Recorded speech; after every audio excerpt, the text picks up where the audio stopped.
pay the fine. Hey, Coach. We saw on an injury report today that Jaden Ivey was assigned to the G League. Is there any insight that you can share about where he is at his recovery as of right now? Obviously he's making progress, but assigning him there allows him to get some live court work. So obviously that's the next step in the progression before we get him back on the floor. So, hopefully everything goes positively there, and then we'll be able to take the next step. Coach, as the team gets healthier as a whole, what's kind of your process as far as integrating players back into the lineup without kind of disrupting the chemistry you all have now? Yeah, I think the chemistry runs through the group. Whoever's on the floor plays Pistons basketball, so that makes it easy.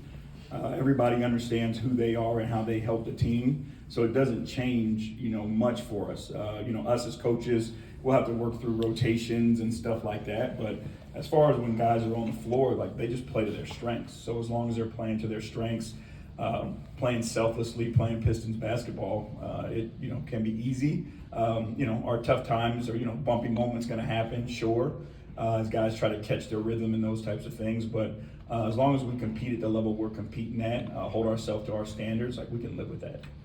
JB, to that point, talk about in the NBA, being able to coach the guys hard, hold them accountable, and they not quit on you. You coach your team very, very hard. Talk about how having a group who will take that coaching very well.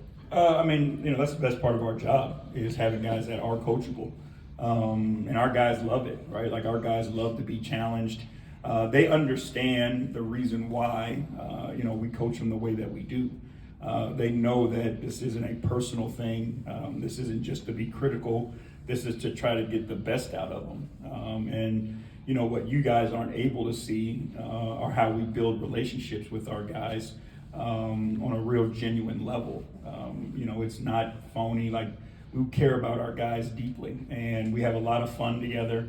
But they understand when the game's on the line, that competitive juice comes out in all of us.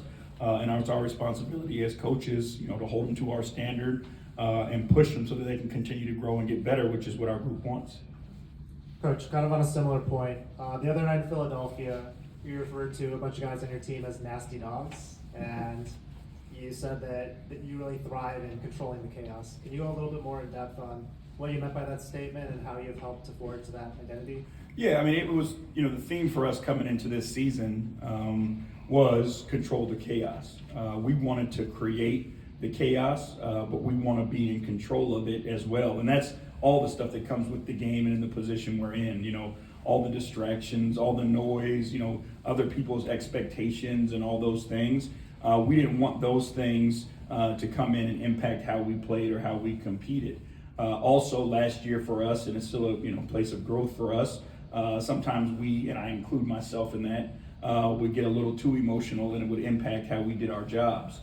Now, we want to be able to get to that place where we're towing that line, but we want to push people's buttons and make them a little emotional, but be able to hold ourselves to our standard and still continue to play. So the message of controlling the chaos is we want to dictate when the chaos happens, right? Defensively, we want to speed you up. We want to turn you over. We want to get deflections. But offensively, we want to be settled and calm. So it's kind of a combination of all those things. Coach, on this current win streak, a couple of these games have gone down to the last couple of possessions. The Knicks playoff series last season, that was really only decided by a couple of possessions. A couple of gone the other way, maybe you win that series. But just how much did that series maybe teach your guys about closing out games and finishing off the job? Well, you understand the value of possession basketball games and just how important they are. And it's not just that last play. It's a play in the third quarter that can have a big impact. It's a decision you make where you pick up a third foul, in the second quarter early. All those small things and those details, I think that series gave our guys a great outlook on just how important they are. Obviously we would have loved to have won that series, but I think there were valuable lessons learned for us going through that experience and understanding just how important those small things are. All right, guys. All right, Jay, one more.